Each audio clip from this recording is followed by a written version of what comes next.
আল মুজাম্মিল, হে চাদর ওয়ালা নবী, হে ইয়া রাসূলুল্লাহ, একটু ঘুম থেকে উঠেন না। এখানে ঘুম থেকে ওঠার উদ্দেশ্য হলো রসুল পাক সাল্লাল্লাহু আলাইহি ওয়াসাল্লামকে রাতের বেলায় ঘুম থেকে তুলে দিয়ে তাহাজ্জুদের নামাজের সময়ে নামাজের জন্য জাগ্রত করে দিলেন। সুবহানাল্লাহ। তার মানে আল্লাহ নিজেই রসুল পাক সাল্লাল্লাহু আলাইহি ওয়াসাল্লামকে কি করেছেন? জাগ্রত করে দিয়েছেন তাহাজ্জুদের নামাজের জন্য।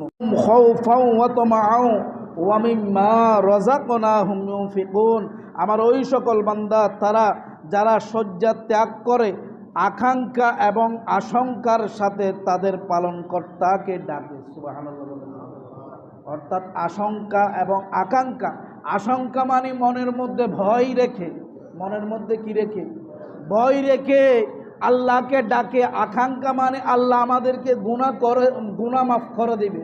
যেহেতু আল্লাহ বলে দিয়েছেন, কুল ইয়া ইবাদিয়াল্লাযীনা আসরাফু আলা আনফুসিহিম লা তাকনাতু মির রাহমাতিল্লাহ, বান্দা তোমরা যা কিছুই করো না কেন আল্লাহর রহমত থেকে তোমরা নৈরাশ হবে না। এই বিশ্বাসটা অন্তরের মধ্যে রেখে ঈমানদাররা আল্লাহর দরবারে এই হিসাব করে রাতের শেষ ভাগে যখন তাহাজ্জুদের নামাজের জন্য ওঠে, আল্লাহ বলতেছেন ওই বান্দাদেরকে আমি জান্নাতুল ফিরদাউসি নুজুলা, তাদেরকে জান্নাতুল ফিরদাউস দিয়ে দিলাম। উচ্চ আওয়াজে বলুন সুবহানাল্লাহ।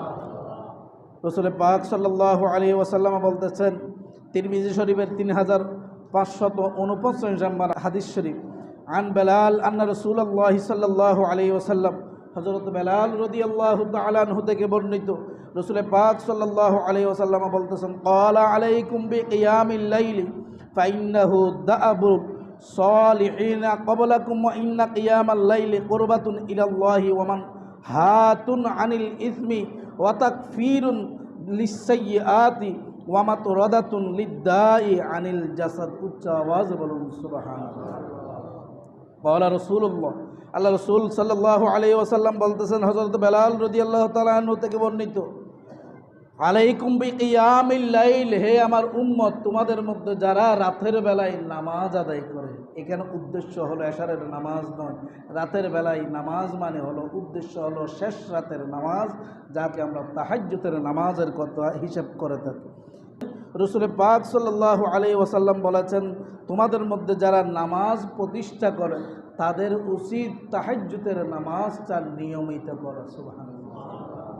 অর্থাৎ যারা ফজরের নামাজের জন্য উঠবে তারা যেন তাহাজ্জুদের 4টা রাকাত, 8টা রাকাত, 10টা রাকাত ফজরের ওয়াক্ত শুরু হওয়ার আগে তাহাজ্জুদের নামাজটা আদায় করে।